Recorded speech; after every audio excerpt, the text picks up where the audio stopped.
Bismillahirrahmanirrahim. Assalamualaikum warahmatullahi wabarakatuh. Alhamdulillah. Assalatu wassalamu ala rasulillah. Wa ala alihi wa ashabihi wa man sara ala nahjihi ila yaumil qiyamah amma ba'd. Anak-anak sekalian, kelas 2 Pondok Pesantren Al-I'tisam yang semoga senantiasa dirahmati oleh Allah Subhanahu wa taala. Pada pertemuan ini kita akan melanjutkan pembahasan dari kitab Ushulun fit Tafsir yang ditulis oleh Syekh Muhammad bin Shalih Al-Utsaimin, yang mana pada pertemuan yang lalu kita telah membahas bab yang terakhir, yaitu tentang dhamir, dan kita sudah memulai pembahasan tentang dhamir itu. Dan pada pertemuan ini kita akan melanjutkan pertemuan yang lalu. Terakhir kita sampai pada paragraf ini. Waqad yakunu mafhuman minas siyaq. Dan terkadang marja' dari sebuah dhamir itu bisa dipahami dari konteks kalimatnya. Jadi kita masih membahas tentang marja'. Nah, kemudian kita akan melanjutkan masih tentang marja'. Kemarin kita sampai pembahasan tentang marja' itu bisa dipahami dari konteks kalimat. Sekarang waqad la yutabiqud dhamiru makna, dan terkadang ini kita mulai pembahasan yang selanjutnya masih tentang marja', dan terkadang dhamir itu tidak sesuai dengan maknanya. Dan terkadang dhamir tidak sesuai dengan maknanya.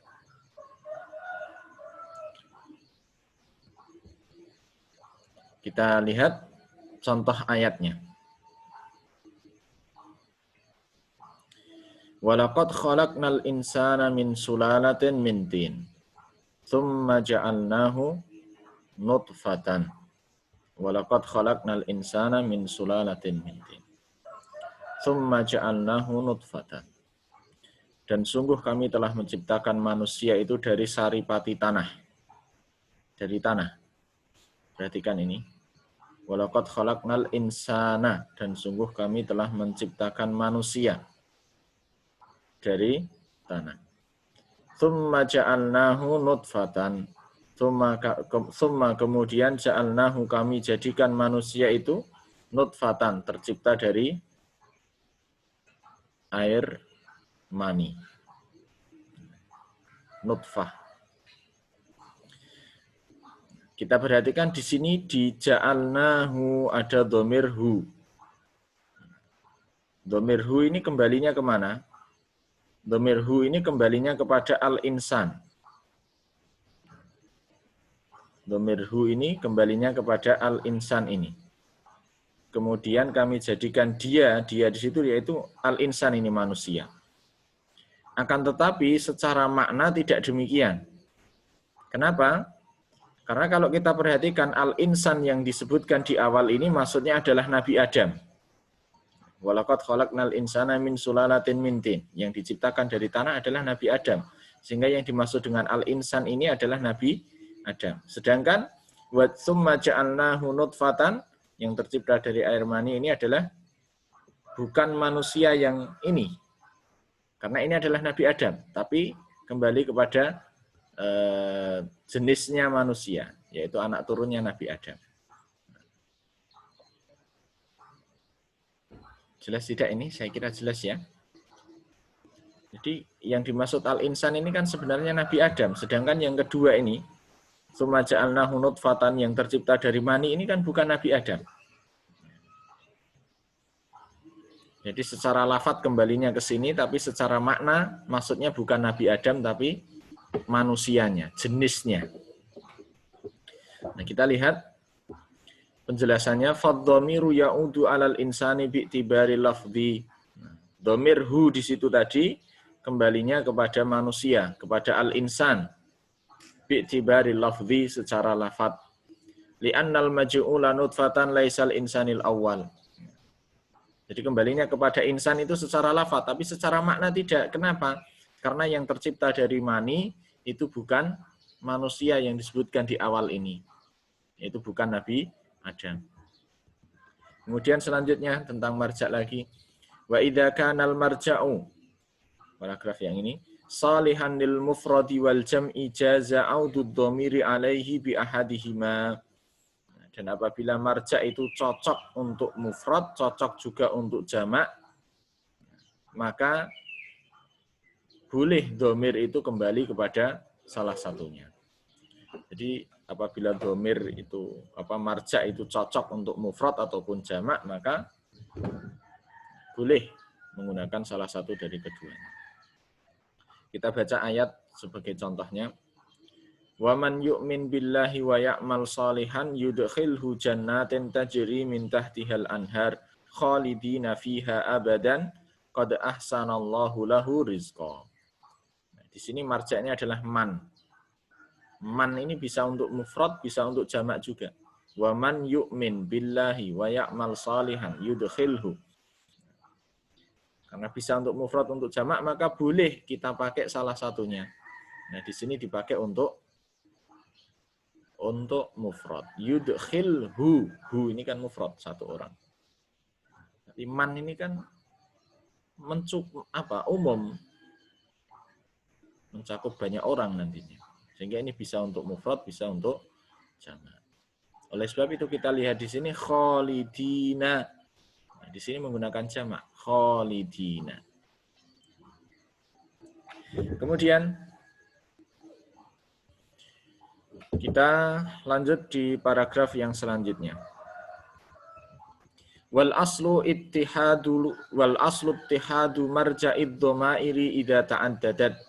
Dan hukum asalnya apabila dhamir itu ada banyak, maka marja'nya adalah satu, kembali kepada satu marja'. Jadi dhamirnya banyak tapi kembalinya kepada satu marja'. Nah, kita lihat contoh yang dituliskan di sini, allamahu syadidul quwa dzu mirratin fastawa wa huwa bil ufuqil a'la thumma dana fatadalla fakana qaba qausaini aw adna fa auha ila abdihi ma auha. Di sini ada banyak sekali, ada dhamir yang mana kembalinya kepada satu marja'.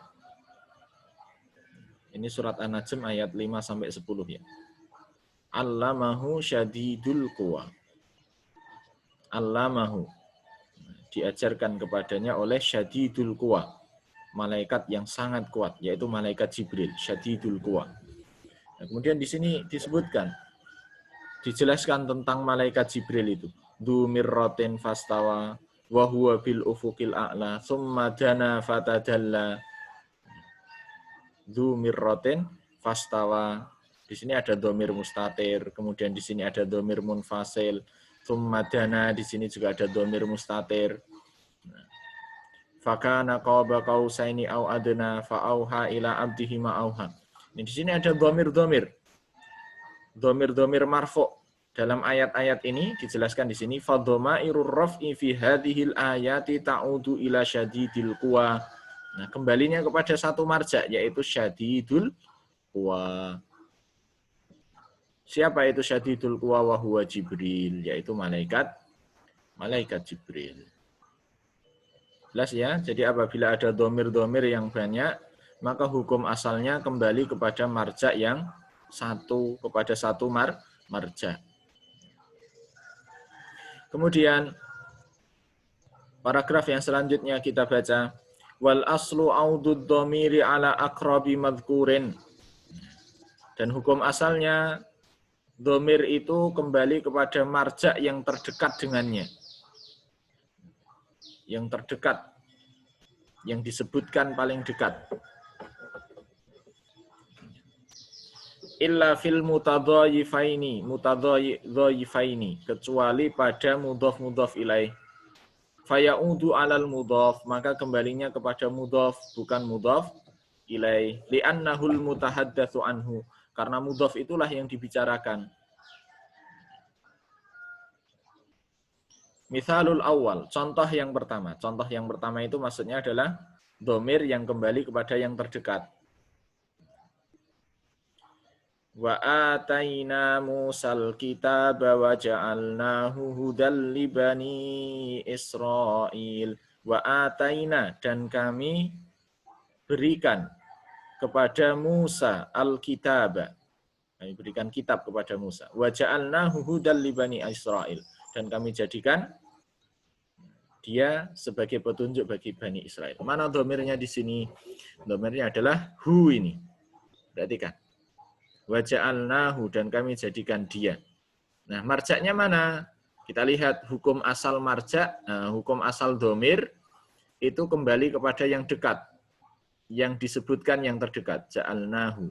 Karena hu ini kembali kepada Musa bisa, kembali kepada kitab juga bisa. Tapi sesuai hukum asal kembali kepada yang dekat. Maka hu di sini kembalinya kepada kitab, Alkitab ini. Dan kami jadikan dia, maksudnya kitab itu, sebagai petunjuk bagi Bani Israel. Jelas ya? Ini contoh yang pertama. Jadi domir kembali kepada kata yang terdekat yang disebutkan. Kecuali dalam mudhaf ilaih. Ini contoh yang kedua.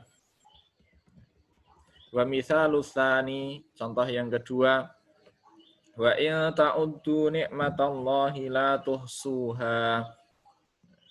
Wa in ta'uddu ni'matallahi la tuhsuha. Dan jika kalian menghitung-hitung nikmat Allah, la tuhsuha, kalian tidak akan menghitungnya, tidak akan bisa menghitungnya. Di sini ada dhamir ha. Kembalinya kemana dhamir ha ini? Kalau hukum asal kembalinya yang terdekat, kembali kepada Allah. Tapi di sini, ini adalah bentuk mudhaf ilaih. Nikmatallahi. Nikmatallahi. Ini mudhaf ilaih. Maka kembalinya bukan kepada Allah, tapi kembalinya kepada nikmah. Jika kalian menghitung nikmat Allah, la tuhsuha. Kalian tidak akan bisa menghitung nikmat Allah itu. Jelas ya? Jadi kalau mudhaf ilaih kembalinya kepada mudhaf, bukan kepada mudhaf ilaihnya. Walaupun mudhaf ilaih lebih dekat. Kenapa kok kembalinya kepada mudhaf? Karena yang dibahas, yang dibicarakan itu mudhafnya, bukan mudhaf ilaih. Nah, kemudian waqad ya'ti ala khilafil asli fi ma sabaqa bidalilin yadullu alaihi, dan terkadang marja' itu datang disebutkan menyelisihi hukum asal yang sudah kita bahas tadi. Fi ma sabaqa bidalilin yadullu alaihi, dengan adanya dalil, dengan adanya bukti atau ketentuan yang mengharuskan demikian. Nah, ini pembahasan tentang dhamir. Jadi kesimpulan dari awal sampai akhir tentang dhamir ini. Nah, dhamir itu ada dua, ada dhamir untuk hudur, ada dhamir untuk ghaib. Dhamir untuk hudur ada dua, ada mutakalim dan mukhatab. Kemudian dhamir untuk ghaib ada satu, yaitu dhamir ghaib. Dhamir untuk hudur, mutakalim atau mukhatab itu tidak butuh marja. Nah, karena sudah jelas. Ana, saya, ya saya. Kembalinya kemana? Ya saya. Anta, kamu, kembalinya ke siapa? Ya kamu, sudah jelas. Sehingga nggak butuh marja.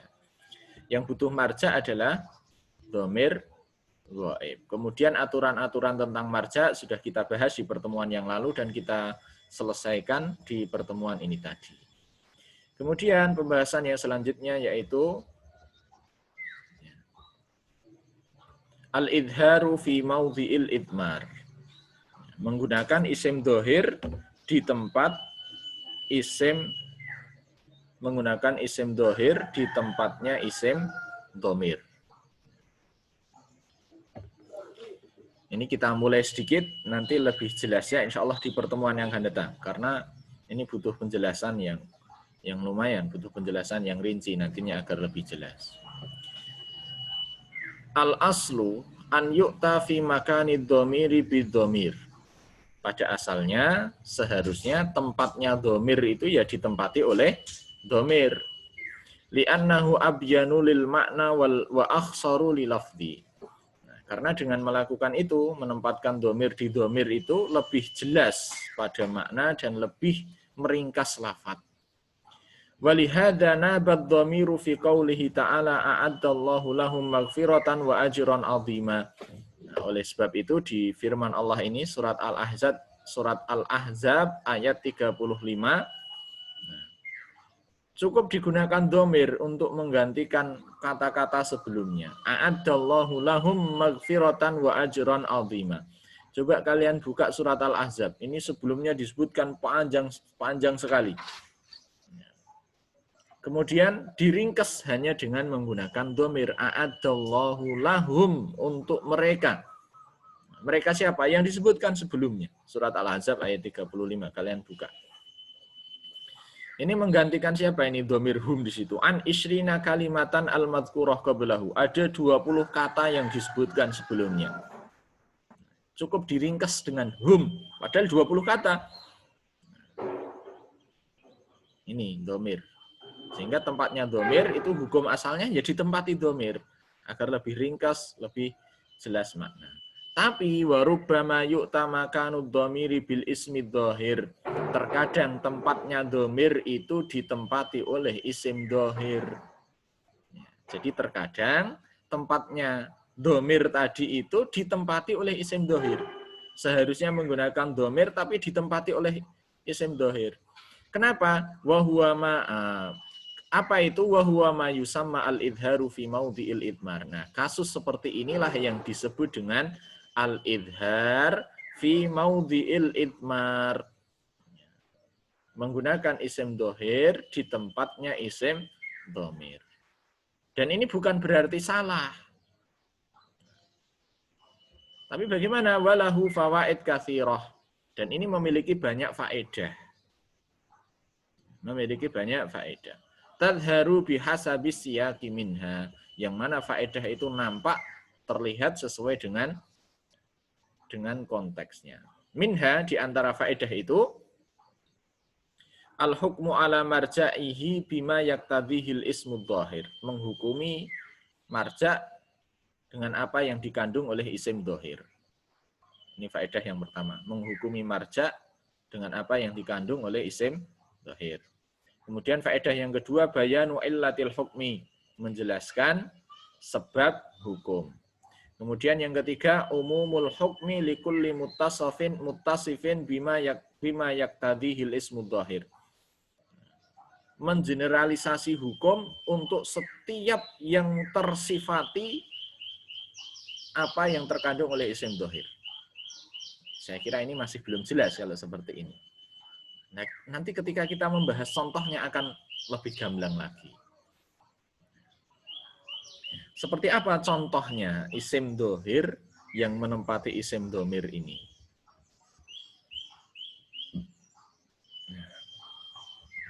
Seperti apa contohnya? Ini ada di sini, paragraf yang selanjutnya. Nah, insya Allah akan kita bahas ini di pertemuan yang selanjutnya. Baik, sampai di sini ini pembukaan saja tentang bab al-idhar fi maudhi'il idmar. Nanti contohnya insya Allah kita lanjutkan di pertemuan yang akan datang.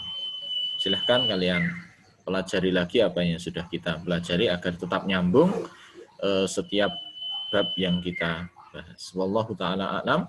Saya akhiri. Subhanakallahumma wa bihamdika asyhadu an la ilaha illa anta astaghfiruka wa atubu ilaik. Assalamualaikum warahmatullahi wabarakatuh.